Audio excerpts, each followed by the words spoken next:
Welcome food fans, picky eaters, the flavor curious, and everyone in between. Nothing makes good food better than good conversation. And your table is ready.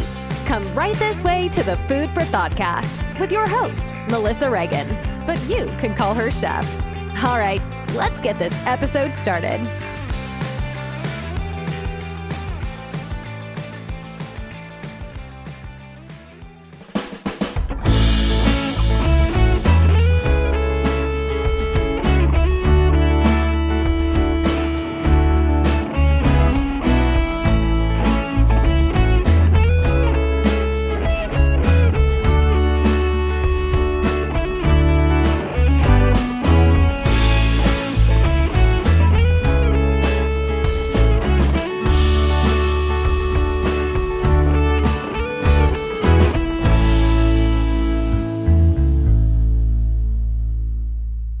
Hey there, food fans. Welcome back to the Food for Thoughtcast with me, your host, Melissa Reagan, but you can call me Chef.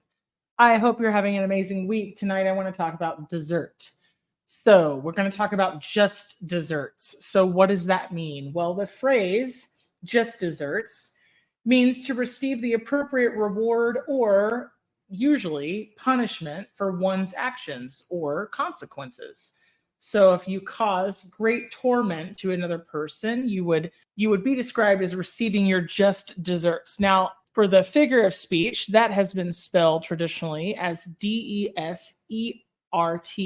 So just one S, so like a geographic location rather than a piece of cake. Before, it was used to describe things like the Sahara or the Gobi. And before the concept of dessert itself, this figure of speech was using the word desserts only spelled with one S because it was derived from the word deserve. So it was considered just getting what you deserve or justly receiving what you deserve. Dessert comes from the French desservir, which means to clear the table. Interestingly enough, you want to stay at the table and reset it if you're going to eat dessert. But, I'm always have this interest about where words come from and why we use them, what they mean, and how we think about them, in the ways that we do. So on the subject of dessert, I know that this is an extremely large topic, so this is by no means exhaustive. I just want to kind of scratch the surface, if you will. It's just the icing on the cake. Food pun alert, you see what I did there?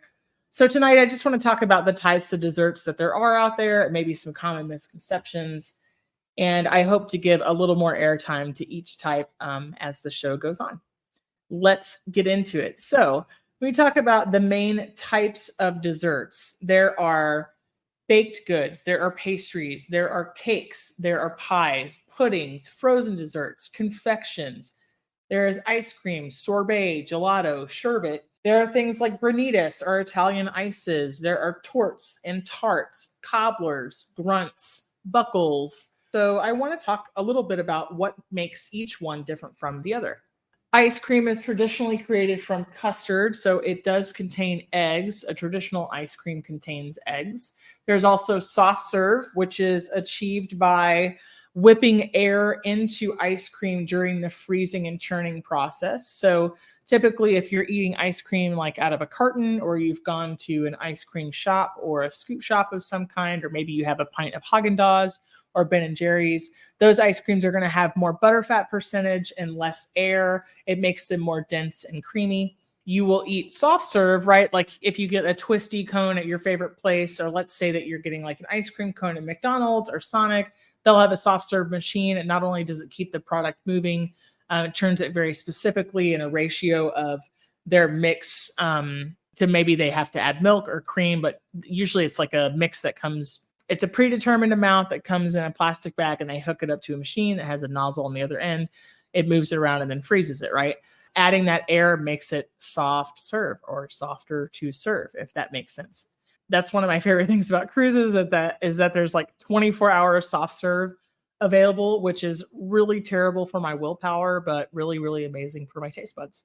There's ice cream and soft serve, and then you have gelato. You could say that this is the Italian version of ice creams. It has a little bit different proportions of eggs, fat, and dairy. And what makes it different from sorbet is actually just the dairy. Sorbet is fruit and sugar based with water or fruit puree or fruit juice as the base. And then sherbet is in between. It is very literally a creamy fruit based dessert.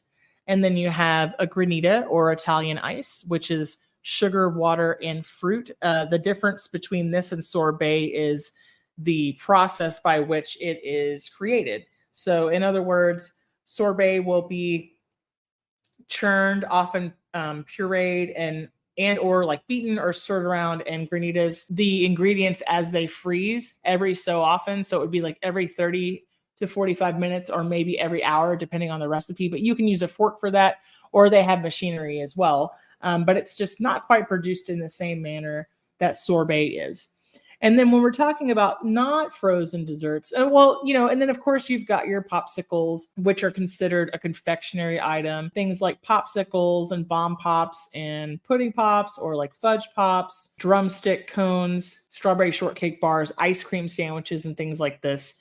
These are also frozen desserts. And then you have your hot items, right? So you have cobbler, for example. What's a cobbler? So a cobbler, by definition, is just simply fruit baked in the oven with some form of dough on top. Now, in 1859, there was a book that was penned by John Russell Bartlett called The Dictionary of Americanisms. And he defined cobbler as a sort of pie baked in a pot lined with dough of great thickness, upon which the fruit was placed, and according to which fruit, it could be an apple or a peach cobbler.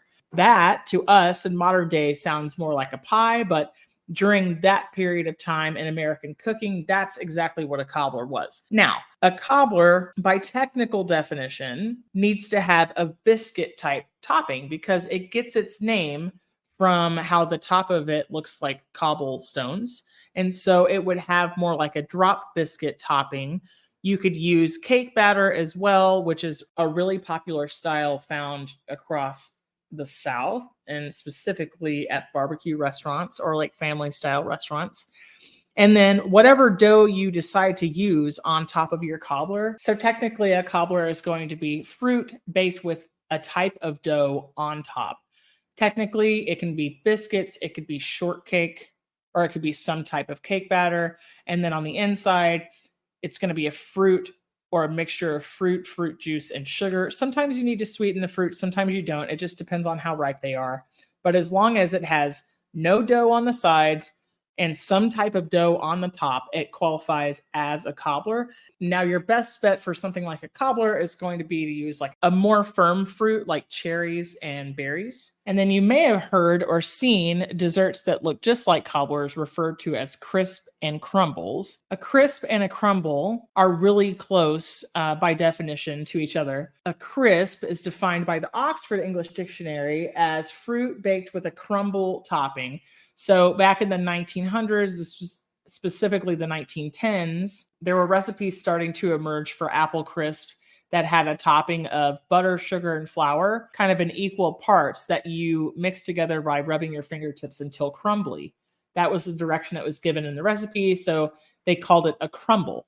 In the United States, these days, the words crisp and crumble are used interchangeably. Crisp really didn't make an appearance in America until early 1900s. In June of 1924, there was an issue of Good Housekeeping that referenced an apple crisp as part of an oven meal where every dish can be baked at the same temperature. They had their entrees and their sides in the oven at 400 degrees, and then the crisp went in for the last 35 minutes, which is pretty nifty if you want to have everything on the table at the same time.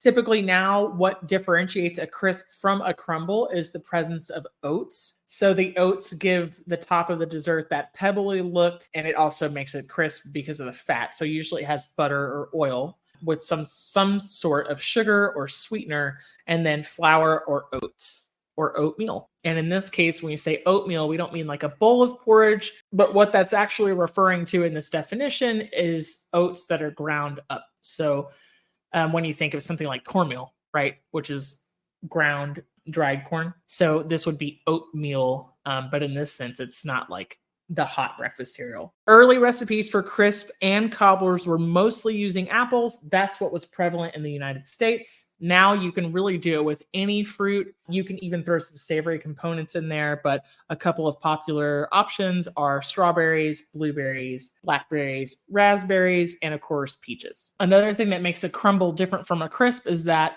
it can have a completely different texture on the inside. So sometimes there will be an alternate layer of ingredients between the fruit and the topping part. And this can sometimes have like those warm spices that we've discussed, like cinnamon or nutmeg. You can also add nuts and also seeds. The Oxford Companion to Food has a theory that the crumble was developed during the Second World War because we would have encountered streusel or kuchen in places like Austria and Central Europe and brought that inspiration back to the United States. Okay, so I feel like the next logical step after you talk about cobblers, crisp, and crumbles is pie, but it's not that simple. It gets a little bit complicated. So the oldest pie in the world was actually made by the Egyptians. They had honey filling, and it was covered in kind of a cake mixture made from oats, wheat, rye, or barley. That's the closest thing we have to what we understand in modern day as a pie. There was also a recipe for chicken pie discovered on a tablet carved prior to 2000 BC. So if you're looking at the dictionary definition of what makes a pie, it should be a sweet or savory filling enclosed by dough. So what it means enclosed, right, is if it's in a pie pan, that would be a top and a bottom crust. Now, if it's a hand pie or like a fried pie, or it is a meat pie, like outside of the United States, you can think of like an empanada, for example, right? Or like in the United States in the South, like a Natchitoches meat pie, like from Louisiana.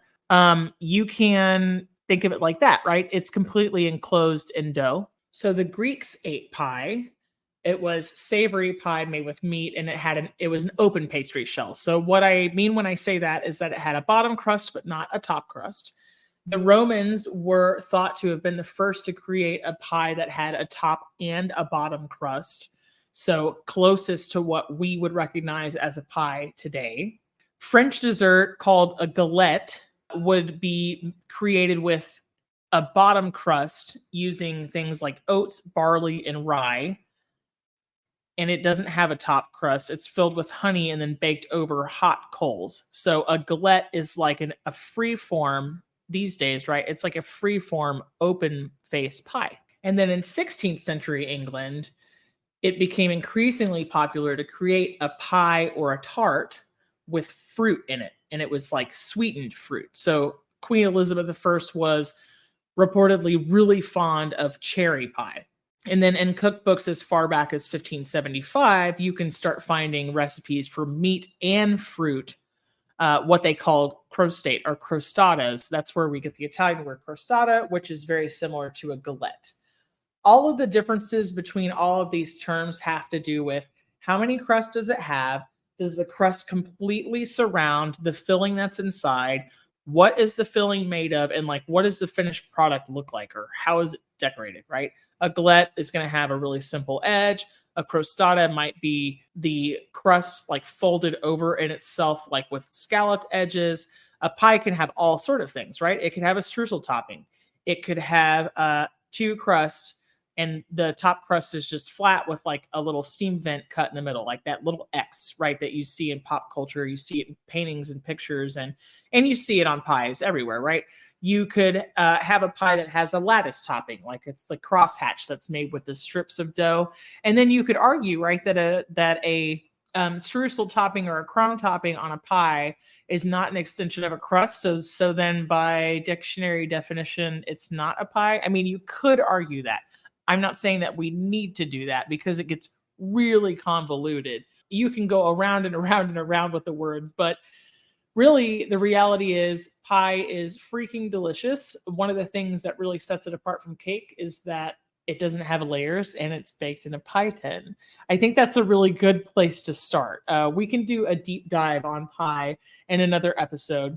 So cake. uh, the pie's cousin, the pie's less delicious cousin. I don't know. You can cancel me for saying that. I just think that cakes are usually not as tasty as pies. Everybody can have their preference, right? Everybody's going to have an opinion about dessert. And at the end of the day, it's dessert. Like, dessert is delicious. I happen to prefer pie to cake because sometimes cake is dry on the inside and you never know until it's too late. And usually by looking at a pie, you can tell if you like it or not. That's just my personal opinion. So, cake is defined as a flour confection made from flour, sugar, and other ingredients, and it's typically baked, usually baked, right? The oldest forms of cake were actually sweetened breads. So that would be like if you came over to my house on my birthday and you brought me a loaf of banana nut bread and you stuck a candle in it and you were like, "Here, this was cake," and I would be like, "No, it's not." In the olden days, they didn't know any better. So usually in a cake, you're going to find flour, sugar, eggs, and a fat of some kind. So this could be like butter, oil, it could be like canola oil, vegetable oil, olive oil, coconut oil, or even margarine if you had to, but there's really no reason to. It's going to have some sort of liquid like milk or water, and then it's going to have a leavening agent like baking soda or baking powder. The term cake comes from Viking and Old Norse. The ancient Greeks had a cake also. They looked flatter than ours. They didn't become layered at that time yet. And so it was a really flat, heavy cake. It was a really heavy cake. It would have been closer to what we know as a pound cake, but the really old form of a pound cake, right? Where very literally it was thought that you needed a pound of each ingredient. It would have been very dense and heavy in a round, flat shape. The Greeks basically invented the idea of beer as a leavening agent. So if you've ever made like a beer bread or used beer to help something else rise, they fried the first fritters. They did this in olive oil, and it would have been savory and sweet at the time. They also were the first to make cheesecake, or what would be comparable to a modern day cheesecake, except they used goat's milk. And then in Rome, sometimes basic bread dough would be enriched with butter, eggs, and honey to make something that looked like bread but tasted more like cake. So the closest thing we would have had to this is the French style of bread that's known as brioche. It's enriched with a lot of butter and a lot of eggs. It has a natural sweetness. So if you've ever had like a brioche burger bun, or if you've ever had French toast that was made with brioche, it's very eggy and very dense. It has a lot of extra fat. It's moist and it has a really delicate crumb. In early England, cakes were basically bread. So the only difference between cake and bread in those earliest times was that the cooking method would flip the cakes over once in a while. So you can see, like, we got pancakes, right, from this. They would take these smaller, a little bit more sweet than savory cakes, and they would turn them over in the pan. So pancakes. And then sponge cakes are also one of the earliest contributions during the Renaissance from Spain. These were leavened with beaten egg whites. So they would separate the yolks from the whites and they would whip air into the egg whites. Obviously, the egg whites expand and it helps the entire mixture rise. During the Great Depression, there was a surplus of molasses in the United States. And obviously, because of the Depression, there were lots of people that were in really bad economic situations. So one company that would later become General Mills patented the process of a cake/bread mix to deal with this because it could feed people quickly. It was very cheap and they could use up this surplus of molasses. After the war, they took the idea even further. So they started marketing things like cake mix and bread mixes to housewives as convenience food items. So there are about 1,000 different kinds of cakes out there. For the purposes of today's episode, I'm just going to focus on Western desserts mainly. So you have butter cake, which is what pound cake is considered. It's considered to be a butter cake. So you could have a pound of each ingredient, like the butter, sugar, eggs, and flour. Or you could do something that's like a 1, 2, 3, 4 cake. This is an older method of this where you would take 1 cup of butter, 2 cups of sugar, 3 cups of flour, and 4 eggs. It's extremely dense. And then you could take this same type of recipe and add baking powder to it, separate the eggs from the yolks, whip the egg whites, and you would get something very close to a sponge cake. There are coffee cakes. There are layer cakes. There are chocolate cakes. In the chocolate cakes, you have Black Forest cake, for example. You have Brooklyn Blackout cake. You have something like Devil's Food cake. The possibilities are endless, but I ask you, what makes a cake different from a torte? So you might have seen a torte on a menu. That's Torte. You may have heard the term used as a verb also. All tortes are cakes, but not all cakes are tortes, and I'll explain why. Tortes are considered multi-layered desserts, and they tend to contain not just cake and frosting, but they have other ingredients. They have other components, such as jam, preserves, mousse, whipped topping, or other types of fillings. This could be like a fruit puree, like poppy seed filling, or something like that. Tortes have less flour. They're more dense and heavier than regular cakes are, and they don't rise as tall. And they're cut into thinner layers than cakes are. Usually a cake is up to 3 layers, unless it's a specialty like you're building a wedding cake, and then you start talking about tiers. You don't want to put too many layers in each tier. It could really affect like the structural integrity. Then you get into cake decorating, which is like a whole other thing. But tortes tend to be really popular in Europe. One of the most famous ones there is the Linzer torte. That's Austrian. It's said to be the oldest type of cake in the world that's named after a city. So these cakes usually have ground hazelnuts or walnuts, and it has a berry-based filling. And then it has a lattice crust on top, which makes it look a lot like a pie. The Sockertorte is another really famous Austrian dessert. It has a bittersweet chocolate cake with a dark chocolate icing, ganache, which is usually equal parts of heavy cream or chocolate. The closest thing I can think of to explain what ganache is to somebody is the outside of a truffle.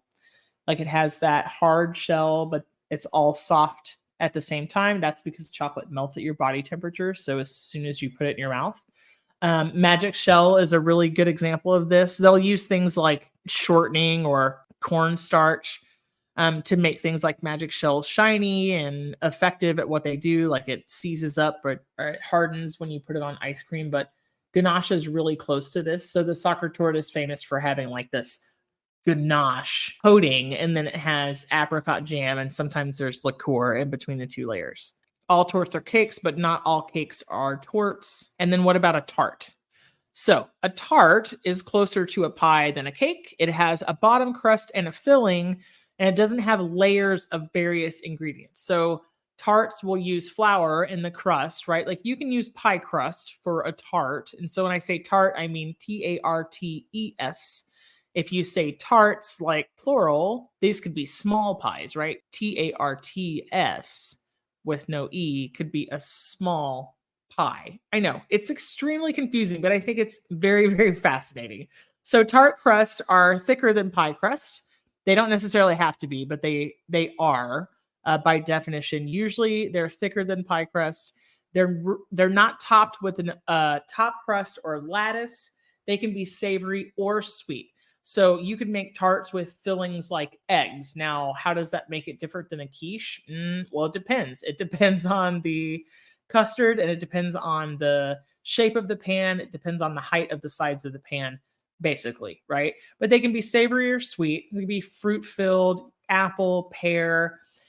Tarts, unlike tortes, come from France originally. The theory goes that the idea of a tart was made popular by the Tatin sisters in the late 1800s. So there's a dessert named after them, the tarte tatin. It is a really bougie version of apple pie. It's actually 1,000 times better. If you're in the mood, you should look it up and make one because it's delicious. If you talk about pie, you can't get very far into the conversation without talking about pudding.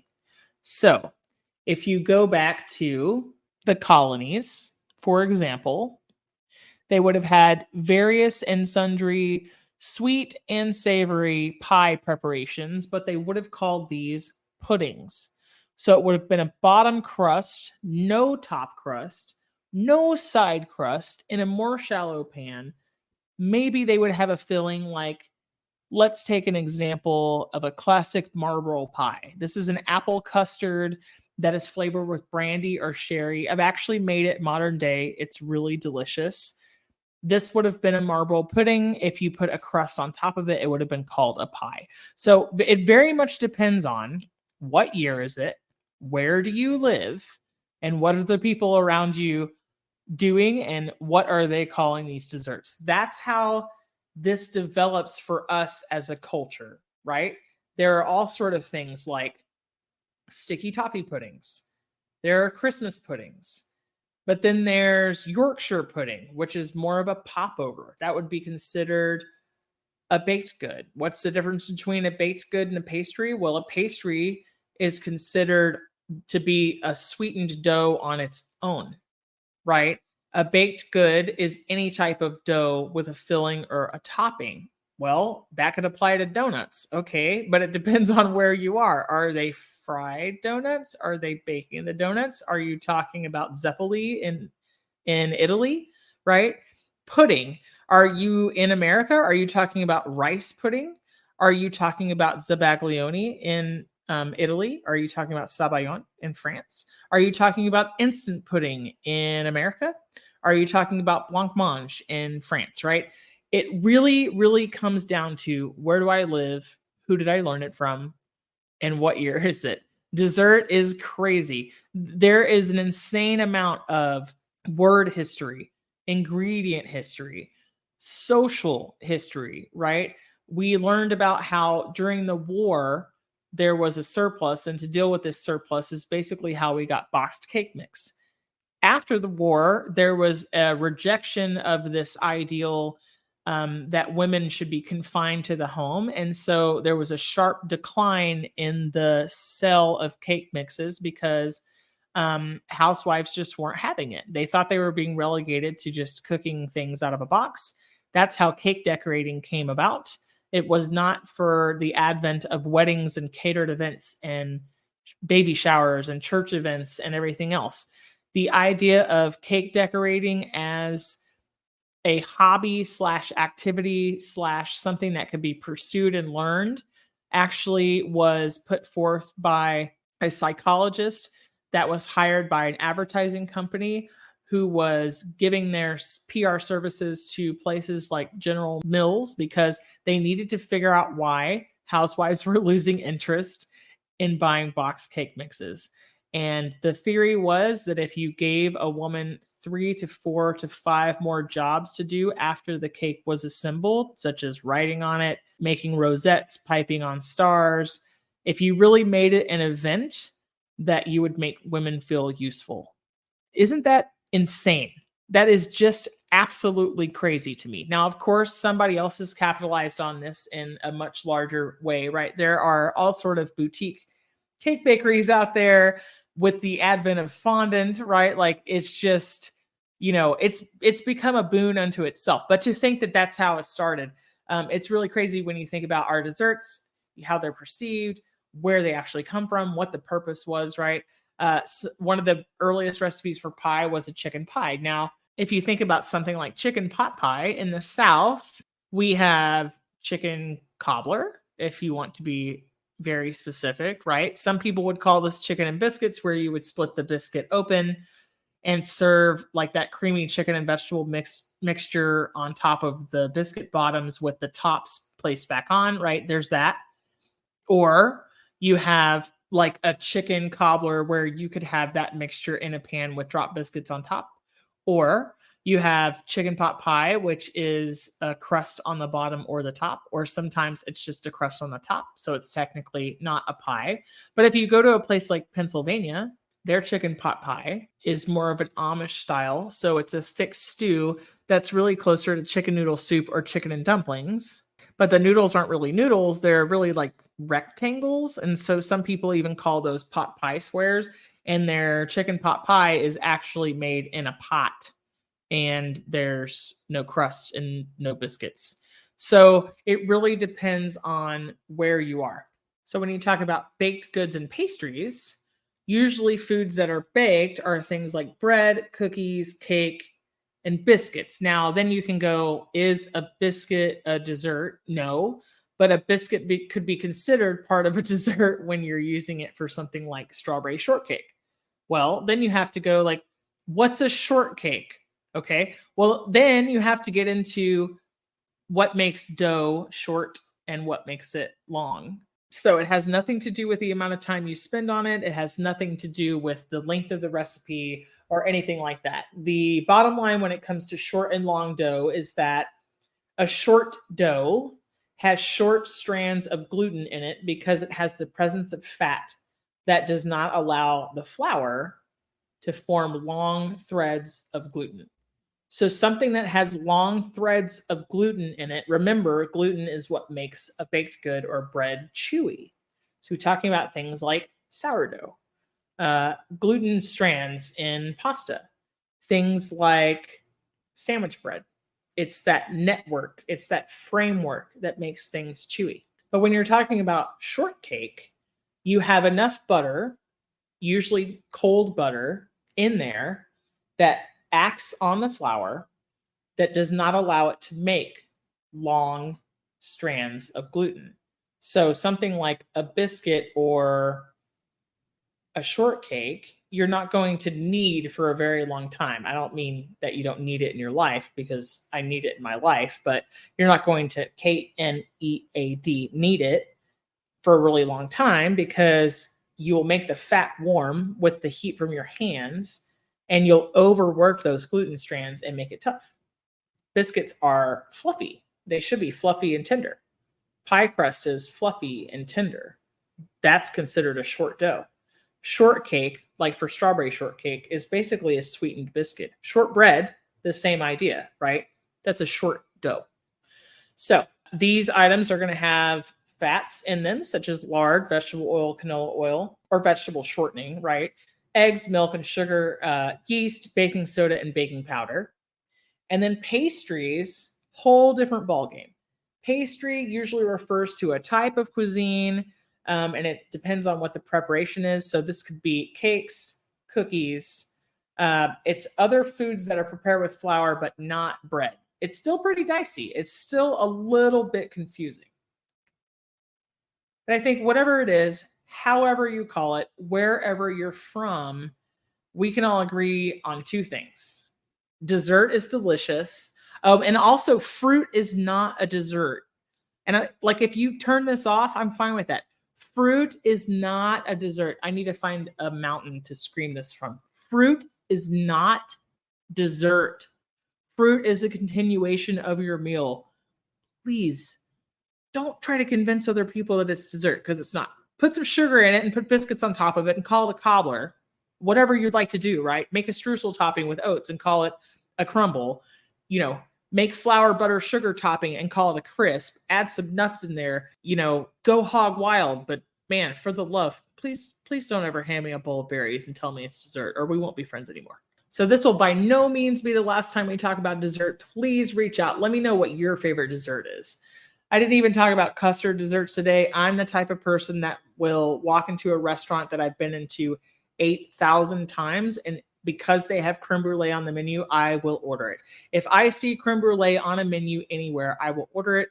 Custard desserts are among my favorite. What do I mean when I say custard desserts? I mean things like flan and creme brulee and pot de creme and custard itself. I have a fantastic recipe for microwave custard that came from all places, a Walt Disney children's cookbook. It's extremely simple and very, very delicious. Sometimes the simplest things are the most delicious. But yeah, I want to know what your favorite dessert is. Have you had any struggles? Did you learn anything new this week? Won't you please sound off? I hope you've had a wonderful week so far and that you have an amazing weekend. That's a wrap for today. Until the next episode of the Food for Thoughtcast, make good food, eat good food, share it, and be kind to one another. Thanks so much for listening today. You are part of what makes us special, and we are so glad you joined us. Don't forget to rate, subscribe, and leave a review. Just like food, delicious podcasts are better when you share them with others. Come back for seconds wherever podcasts are served, and we'll catch you in the next episode of the Food for Thoughtcast.